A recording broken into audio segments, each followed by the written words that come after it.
45 మంది కదా, 272 అయితేనే కదా తెలంగాణ వచ్చేది, ఎట్లా వస్తుందని చెప్పి వెకిలి మాటలు మాట్లాడిండు ఆ రోజు ముఖ్యమంత్రి చంద్రబాబు నాయుడు గారు, ప్రతిపక్ష నాయకుడు వైఎస్ రాజశేఖర రెడ్డి గారు. ఒక గందరగోళ పరిస్థితి ఏర్పాటు చేయాలని చెప్పి ఇప్పుడు కొంతమంది వ్యాఖ్యానిస్తున్నారు.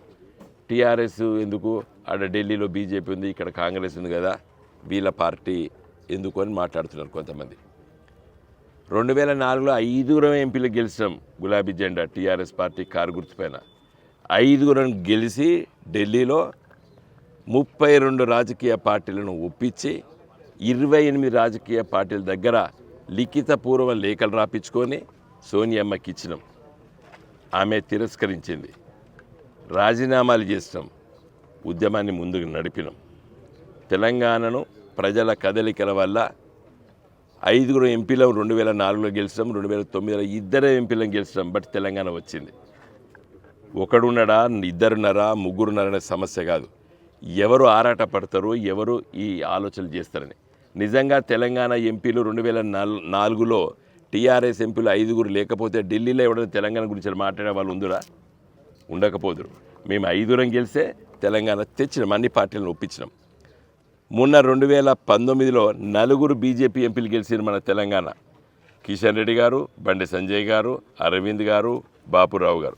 కాంగ్రెస్ నుండి 3 గెలిచిండ్రు, రేవంత్ రెడ్డి, ఉత్తమ్ కుమార్ రెడ్డి, కోమటిరెడ్డి వెంకటరెడ్డి. కాంగ్రెస్ నుంచి 3, బీజేపీ నుంచి 4 గెలిచిండ్రు. తెలంగాణకు రావాల్సినటువంటి నవోదయ విద్యాలయాలు ఈరోజు రాజన్న సిరిసిల్ల జిల్లాకు రావాలి, ఒక నవోదయ విద్యాలయం. జగిత్యాల జిల్లాకు రావాలి, పెద్దపల్లి జిల్లాకు రావాలి, కొత్త జిల్లాలకు రావాలి. ఒక్కసారి నోరిప్పుడు మాట్లాడారు వీళ్ళు జాతీయ పార్టీ నాయకులు, వీళ్ళు పార్టీలో వీళ్ళు ఏమీ మాట్లాడరు. ఇలా గులాబీ జెండా టీఆర్ఎస్ పార్టీ నుండి బీఆర్ఎస్ పార్టీ మేము గెలిచినాం. 553 సార్లు ప్రశ్నలు ఇచ్చిన పార్లమెంట్లో తెలంగాణ కోసం, రాష్ట్ర సమస్యల కోసం. కాబట్టి ఈరోజు తెలంగాణ రాష్ట్ర ప్రజల కోసం, తెలంగాణ అభివృద్ధి కోసం, తెలంగాణకు రావాల్సిన హక్కుల కోసం గులాబీ జెండా కారు గుర్తుపై మీరు ఓటు వేసి నన్ను గెలిపించాలని చెప్పి కరీంనగర్ ప్రజలను కోరుతున్నాను. దాంట్లో భాగంగా ఇవాళ వేములవాడకు రావడం జరిగింది. వాకర్స్ చాలా గొప్పగా స్పందించారు. తప్పనిసరిగా ప్రజలకు అర్థమైంది. పోయినసారి ఒక ఇమోషనల్గా మేము బండి సంజయ్ గారికి ఓట్లేసాము. ఈ 5 సంవత్సరాలు ఇప్పుడు 5 రూపాయలు తేలేదనేది మాట నిజం, మీరు అంటున్న మాట నిజం అని కూడా ఒప్పుకుంటున్నారు. ఒప్పుకోక తప్పదు, ఎందుకంటే నేనైతే ఏం తప్పు మాట్లాడలేదు. నేను ఇట్లా మాట్లాడేసరికి ఊర్లలో అన్ని పోస్టర్లు వేసాడు, గర్భవతులకి గుడ్డు పాలు ఇస్తున్నా, ఇది ఆయన నేను ఊటకు నుంచి ఇస్తాను ఈ దేశంలో. పండిత్ జవహర్లాల్ నెహ్రూ గారు ఇంప్లిమెంట్ చేసిండేది అంగన్వాడీ స్కీమ్.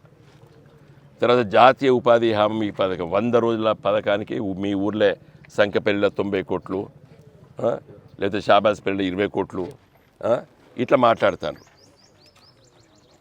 అది చట్టం ద్వారా 100 రోజుల పని దినం అనేది 2006 నుండి వస్తున్నది. అది కూడా తెలియదు మన బండి సంజయ్ గారికి, మన ఎంపీ గారికి.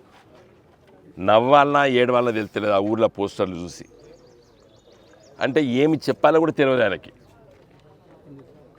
కాబట్టి దయచేసి నా రిక్వెస్ట్ ఏంటంటే, ఆయనను గెలిపించి 5 సంవత్సరాల లోపల కరీంనగర్ పార్లమెంట్ నియోజకవర్గ ప్రజలు చాలా నష్టపోయారు.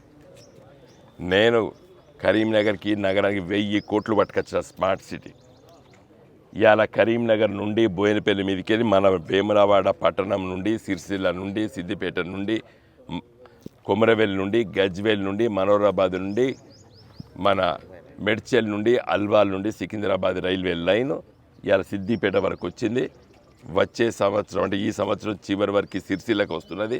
సిరిసిల్ల రైల్వే స్టేషన్ పనులు కూడా మొదలైనాయి. ఇలా వేములవాడ రైల్వే స్టేషన్ మొదలు కాబోతున్న టెండర్ పిలుస్తున్నారు.